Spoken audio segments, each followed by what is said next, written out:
नमस्कार मित्रांनो, आले आहेत आजच्या दिवसाचे लेटेस्ट वोटिंग ट्रेंड. कोण आहे टॉपला, कोण आहे बॉटमला, कोण जाऊ शकतो या आठवड्यातून बिग बॉस मराठीच्या घराबाहेर. तर मित्रांनो, या आठवड्यात 7 स्पर्धक हे घराबाहेर जाण्यासाठी नॉमिनेट झालेत. तर आत्ताच्या घडीचे लेटेस्ट वोटिंग ट्रेंड काय सांगतात, कोण आहे टॉपला, कोण जाऊ शकतो घराबाहेर. तर या वोटिंग ट्रेंडनुसार सगळ्यात खाली अजून आहे ती म्हणजे रेवा कौरसे. रेवाचा तसा खरंच बिग बॉसच्या घरामध्ये गेम नाहीये. त्यांच्या बहिणीने मोठे खुलासे केलेत की तुम्ही महाराष्ट्राची क्रश आहात, तुम्हीच ट्रॉफी जिंकाल असं पण त्या सांगताना दिसत होत्या. आणि काल तुम्ही एक नोटीस केलं असेल तर, जेव्हा दीपाली ताई यांचे मिस्टर घरामध्ये आले होते त्यावेळी रेवा कौरसे त्यांच्याकडे गेले, अरे आपण तर भेटलो होतो, आपली भेट झाली होती. म्हणजे एकंदरीत रेवा कौरसे ही अगोदरपासून दीपाली सय्यद यांना ओळखते, त्यामुळेच रेवाने दीपालीच्या बाजूने किंवा मग काटा टीम मध्ये जाण्याचा निर्णय घेतला असं एकंदरीत आता स्पष्ट होते. तर रेवाचा तसा गेम बिग बॉसच्या घरामध्ये नाहीये, त्यामुळे तिला जास्त वोटिंग देखील होताना दिसत नाही. एकंदरीत रेवा बॉटमला आहे, म्हणजे 7व्या स्थानी आहे. तर 6व्या स्थानी आहे जिच्या सोबत, जिला फॉलो करत रेवा गेम खेळते ती म्हणजे दीपाली सय्यद. दीपाली ताई यांचा गेम बऱ्याचशा लोकांना आवडताना दिसत नाही. दोन्ही दगडावर पाय ठेवून खेळण्याचा त्या नक्कीच प्रयत्न करतात. मुलाने सांगितलं की बाई आई, काटा काटा करत राहू नको, स्वतःचा इंडिव्हिज्युअल गेम खेळ, स्वतःसाठी खेळ, ग्रुप थोडासा बाजूला ठेवा, असं एकंदरीत मुलाने सांगितलं. आता बघूया दीपालीताई यांचा गेम अप होतो का. पण सध्या तरी दीपालीताई यांना जास्त वोटिंग होताना दिसत नाही, त्या या वोटिंग ट्रेंडमध्ये 6व्या स्थानी आहेत. नंबर 5 वरती आहे तो म्हणजे सागर कारंडे. मी नेहमी सांगतो की सागर कारंडे असा एक फटाका आहे जो पटकन वाजतो, फुटतो आणि त्यानंतर मग फुस होतो. असा एकंदरीत सागरचा गेम पाहायला मिळतोय. भाऊच्या धक्क्यावरती जबरदस्त भडास काढताना दिसते. सगळा राग रुसवा त्याने त्या हातोड्याने मारत काढलेला होता आणि त्यानंतर भाई एकदम शांत झाला. तर असा गेम सागर कारंडे यांचा पाहायला मिळतोय. सागरलाही जास्त वोटिंग होताना दिसत नाही. सागर या वोटिंग ट्रेंडमध्ये 5व्या स्थानी आहे. नंबर 4 वरती आलाय तो म्हणजे संकेत पाठक. वाईल्ड कार्ड संकेत पाठक. बायकोनी बरीच टोचन दिली, बरंच काय काय सांगितलेलं आहे की तुम्ही असं खेळा तसं खेळा, विशालच्या बाजूने खेळू नका, असं एकंदरीत आरसा दाखवलाय संकेतला. आता बघू संकेतचा गेम पुढे कसा पाहायला मिळतो. परंतु संकेत जरी वाईल्ड कार्ड म्हणून आला असला तरी त्याचा गेम खूप स्ट्रॉंग आहे आणि सध्या 4थ्या क्रमांकाची मतं संकेतला मिळताना दिसत आहेत. त्यामुळे खरंच वाईल्ड कार्ड असून देखील हे जे काही 3 कंटेस्टंट बॉटमला आहेत त्यांच्यापेक्षा चांगली वोटिंग संकेत घेताना दिसतोय. आणि जरी 4थ्या स्थानी असला तरी संकेतला कुठलीही भीती नाही. संकेत नक्कीच पुढच्या आठवड्यामध्ये आरामात जाऊ शकतो. तर संकेतचा गेम स्ट्रॉंग आहे आणि त्या पद्धतीने त्याला वोटिंग होताना दिसतात. तर या वोटिंग ट्रेंडमध्ये 3ऱ्या स्थानी तो म्हणजे प्रभू शेळके.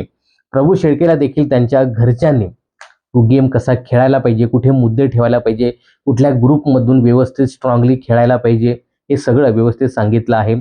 पहिल्या 2 आठवड्यामध्ये तू खूप छान खेळत होतास असं भावाने स्पष्ट केलंय. तसाच गेम दाखव असं प्रभूला सांगितलंय. आता प्रभू कसा गेम खेळतो फॅमिली वीक संपल्यानंतर हे पाहणं खूपच इंटरेस्टिंग ठरणार आहे.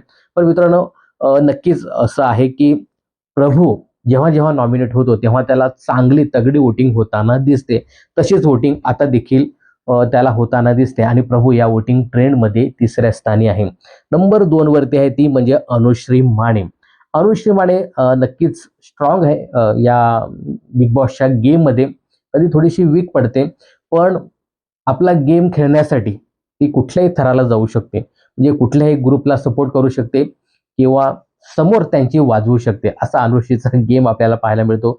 जे काय ते तोंडावरती ती स्पष्ट बोलताना दिसते. खटकली गोष्ट तर तिथल्या तिथे ती बोलताना दिसते. तर अनुश्रीचा गेम काही लोकांना नक्कीच आवडतो आणि ती लोक अनुश्रीला चांगला सपोर्ट करताना दिसते. तर अनुश्री या वोटिंग ट्रेंडमध्ये 2ऱ्या स्थानी.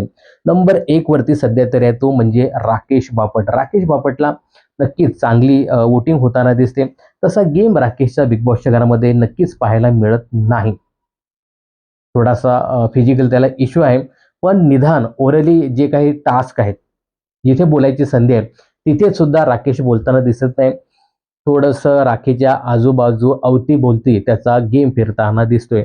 आता राखीची आई आणि बहीण त्याला बजावताना दिसत आहेत की राखी पुराण थोडंसं साईडला ठेव, तिला क्लिअर कर आणि स्वतःच्या इंडिव्हिज्युअल गेमकडे फोकस कर. आता बघू राकेश फॅमिली वीक संपल्यानंतर कशा पद्धतीने आपल्याला प्रेझेंट करतो हे पाहणं खूपच इंटरेस्टिंग ठरणार आहे. तर समोर आलेल्या वोटिंग ट्रेंडनुसार पहिल्या स्थानी राकेश, दुसऱ्या स्थानी अनुश्रीधर, तिसऱ्या स्थानी आहे प्रभू शिर्के आणि बॉटमला आहेत रेवा. त्यांना आयडल मानतात रेवा.